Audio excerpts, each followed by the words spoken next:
कैसी morning walk पर निकली थी तभी वो किसी चीज में फंसकर गिर जाती है, जिसकी वजह से उसके पाँव में एक गहरी चोट भी आ जाती है और इसकी वजह से वो ढंग से चल भी नहीं पाती। जिसके बाद वो कैसे भी करके रोड तक पहुंचते और वहां पर एक जा रहे आदमी से लिफ्ट मांगती है और हम देखते हैं कि वो कैसी को लिफ्ट दे भी देता है। जिसके बाद हम जान पाते हैं कि वो उनके घर के पास ही रहता था। जिसके बाद वो कैसी को उसके घर पर छोड़ देता है, लेकिन अब कैसे इस शख्स को अपने साथ अपने घर के अंदर इनवाइट करती है और वो आदमी उसके घर के अंदर तक जाता भी है। जिसके बाद हम देखते हैं कि ब्राउन और कैशी दोनों टाउन जाकर घूमने का प्लान बनाते हैं। अब इनकी बात सुनने के बाद फ्रेडी को कहता है कि अगर तुम चाहो तो मैं तुम्हें वहां तक छोड़ सकता हूँ, क्योंकि इन दोनों को वहां के लिए टैक्सी नहीं मिलेगी। लेकिन यहाँ पर ब्रायन फ्रेडिको को मना कर देता है। जिसके कुछ टाइम बाद हम देखते हैं कि ये दोनों एक दूसरे के साथ इंटीमेट हो जाते हैं, लेकिन तब तक ब्रायन को कैसी की चीट वाली बात याद आ जाती है। जिसके बाद वो रुक जाता है और इंटीमेट नहीं होता। वहीं दूसरी तरफ हम फ्रेडिको को देखते हैं जो कि उनके घर के हिडन कैमरे से उन दोनों को देख रहा होता है। अब अगले दिन हम देखते हैं कि ब्रायन और कैसी फ्रेडिको की गाड़ी में शॉपिंग करने के लिए जाने लगते हैं और यहाँ पर भी किसी बात को लेकर ये दोनों आपस में लड़ने लगते हैं। जिसके बाद हम देखते हैं कि कैसी अपसेट होकर घर आ जाती है और ब्रायन भी एक बार में चला जाता है, जहाँ पर ब्रायन को फ्रेडी फिर से मिल जाता है। यहाँ पर हम देख पाते हैं कि फ्रेडी को ब्रायन के साथ बहुत ज्यादा ड्रिंक करता है और उसे पिला भी देता है। जिसके बाद वो कहता है कि आज की रात वो उसकी वाइफ के पास उसकी जगह पर खुद जाएगा। जिसके बाद अब हम देखते हैं कि फ्रेडी को उसके घर पे पहुंच जाता है और यहाँ पर कैसी हल्की नींद में सोई हुई होती है। हम देख पाते हैं कि फ्रेडी को उसके पास जाकर उसके बालों को सहलाने लगता है। यहाँ पर कैसी को लगता है कि शायद ब्रायन उसे मनाने की कोशिश कर रहा है। जिसके बाद वो नींद में ही उसे किस करने लगती है और इतना करके वो सो जाती है। अब सुबह होने के बाद हम देखते हैं कि ब्रायन कैसी के पास आता है और उसे नींद से जगाता है और खुद नहाने के लिए चला जाता है। अब नहाते टाइम उसे फ्रेडिको की बात याद आती है।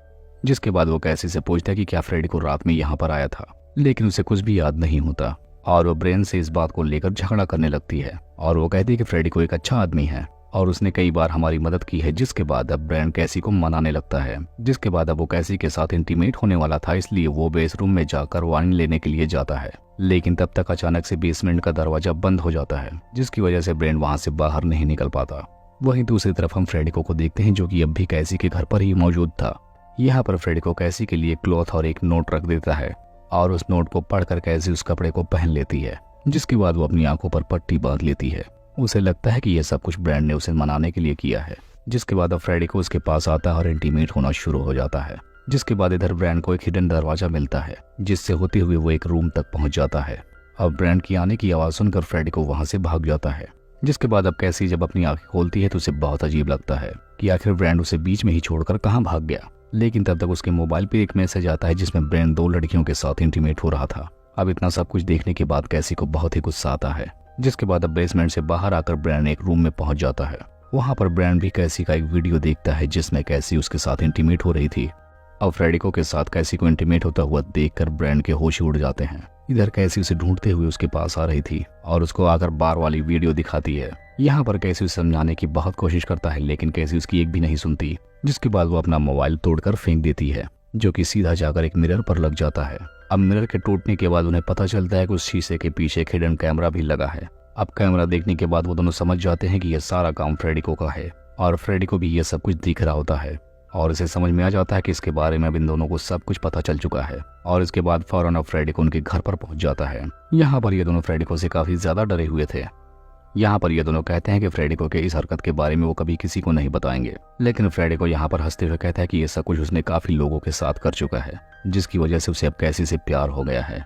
जिसके बाद अब फ्रेडिको ब्रायन पर चाकू से हमला कर देता है, लेकिन इधर कैसी के हाथ में एक रॉड आता है और वो फौरन फ्रेडिको को बचाने के लिए फ्रेडिको के ऊपर हमला कर देती है। और यहाँ पर हम देखते हैं कि कैसी उस रॉड से फ्रेडिको को तब तक मारती है जब तक वो मर नहीं जाता। जिसके बाद अब ये दोनों मिलकर उस लाश को ठिकाने लगा देते हैं। अब ये लोग वहां से जा ही रहे थे, तब तक उस घर का ऑनर भी वहां पर मौजूद हो जाता है, क्योंकि ब्रायन ने उससे कहा था कि फ्रेडिको उसे परेशान कर रहा है। लेकिन यहाँ पर ये दोनों मालिक को बताते हैं कि अब सब कुछ ठीक हो चुका है। जिसके बाद फ्रेडिको अब उन्हें तंग नहीं करता। जिसके बाद हम देखते हैं कि वो ऑनर अब फ्रेडिको के घर पर जाता है। जिसके बाद वो फ्रेडिको के कंप्यूटर में सब कुछ देख लेता है और उस कैमरे की मदद से उस ऑनर को भी पता चल जाता है कि कैसी और ब्रैड ने मिलकर उसको मार डाला है। अब इतना सब कुछ देखने के बाद उसे काफी गुस्सा आ जाता है। जिसके बाद वो ऑनर उनके घर पे वापस से पहुंच जाता है। यहाँ पर वो उन दोनों से कहता है कि उन्हें ऐसा नहीं करना चाहिए था। यहाँ पर वो कैसी से बात कर ही रहा था, तब तक ब्रायन उसे पीछे से आकर मारने की कोशिश करता है, लेकिन तब तक वो आदमी अपनी गन निकाल कर ब्रायन पर पॉइंट कर देता है। अब वो ब्रायन पर फायर करने ही वाला था, लेकिन तब तक कैसी उस पर अटैक कर देती है और इस आदमी को भी यहीं पर मार देती है। जिसके बाद अब ये दोनों मिलकर ऑनर की बॉडी को भी ठिकाने लगा देते हैं और अब ये दोनों चालाकी से फ्रेडको के घर पर जाकर उसके कंप्यूटर से सारी जानकारी डिलीट कर देते हैं। जिसके बाद हम लास्ट में जान पाते हैं कि घर के बाहर भी एक कैमरा लगा हुआ था और इनकी वीडियो एक इनलीगल वेबसाइट पर चल रही होती है और जो लोग भी इनकी वीडियो देख रहे थे वो काफी शॉक्ड हो जाते हैं। लेकिन इनमें से कोई भी व्यक्ति पुलिस को कांटेक्ट नहीं करता क्योंकि इस वेबसाइट को देखना भी एक इनलीगल काम था।